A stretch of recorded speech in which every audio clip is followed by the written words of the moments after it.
सभी जातियां अपने महापुरुषों का जन्म दिवस बड़ी धूमधाम से मनाती आई हैं। हिंदुओं के महापुरुष भगवान श्री कृष्ण का जन्म दिवस भाद्रपद के कृष्ण पक्ष की अष्टमी को मनाया जाता है। कृष्ण के भक्त उनका जन्म दिवस सहस्त्रों वर्षों से मनाते आ रहे हैं। वर्तमान समय में इनकी महिमा और बड़ी है। भारतीय ही नहीं, विदेशी भी कृष्ण भक्त हैं और विदेशों में कृष्ण देवालय स्थापित किए जा रहे हैं। दिन प्रतिदिन उनके भक्तों की संख्या बढ़ रही है। आज से लगभग 5 सहस्त्र वर्ष पूर्व कृष्ण का जन्म हुआ था। मथुरा में कंस नामक राजा राज्य करता था। उसकी प्राणों से प्रिय एक बहन देवकी थी। देवकी का विवाह कंस के मित्र वसुदेव के साथ हुआ। अपनी बहन का रथ हाँककर वह स्वयं अपनी बहन को ससुराल छोड़ने जा रहा था। तभी आकाशवाणी हुई कि देवकी का 8वां पुत्र उसका काल होगा। इतना सुनते ही उसने रथ को वापस मोड़ लिया तथा देवकी और वसुदेव को कारागार में डाल दिया। एक एक करके उसने देवकी की 7 संतानों की हत्या कर डाली। धरती को कंस जैसे पापी के पापों के भार से मुक्त करने के लिए श्री कृष्ण का जन्म भाद्रपद की कृष्ण पक्ष की गहन अंधेरी रात में हुआ। कारागार के द्वार स्वतः खुल गए। वसुदेव ने मौके का फायदा उठाया और उसे अपने मित्र नंद के यहाँ छोड़ आए। कंस को किसी तरह उसके जीवित होने का संदेश मिल गया। उसने श्री कृष्ण को मारने के अनेक असफल प्रयास किए और स्वयं काल का ग्रास बन गया। बाद में श्री कृष्ण ने अपने माता पिता को मुक्त कराया। जन्माष्टमी के दिन प्रातः काल लोग अपने घरों को साफ करके मंदिरों में धूप और दिए जलाते हैं। इस दिन लोग उपवास भी रखते हैं।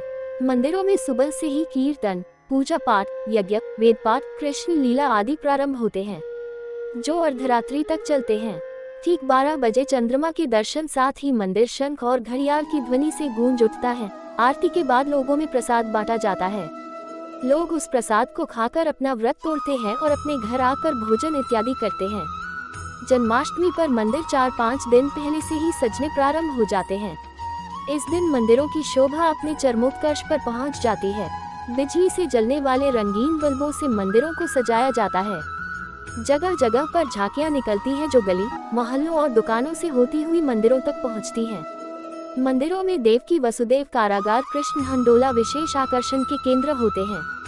सभी भक्तगण हंडोले में रखी कृष्ण प्रतिमा को झुलाकर जाते हैं।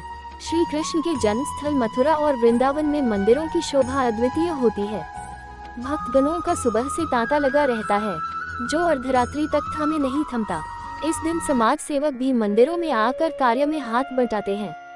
इस दिन मंदिरों में इतनी भीड़ हो जाती है कि लोगों को पंक्तियों में खड़े होकर भगवान के दर्शन करने पड़ते हैं।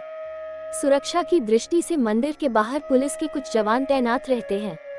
श्री कृष्ण के व्यक्तित्व में उनके गुण थे, जिसके कारण वह हिंदुओं के महानायक बने। उन्होंने गरीब मित्र सुदामा से मित्रता निभाई, दुराचारी शिशुपाल का वध किया, पांडुपुत्र युधिष्ठिर के राजसूय यज्ञ में आने वाले अतिथियों के पैर धोए और जूठी पतले उठाई। महाभारत के युद्ध में अपने स्वजनों को देखकर विमुख अर्जुन को आत्मा की अमरता का संदेश दिया, जो हिंदुओं का धार्मिक ग्रंथ बना। यही ग्रंथ आज दार्शनिक परंपरा की आधारशिला है।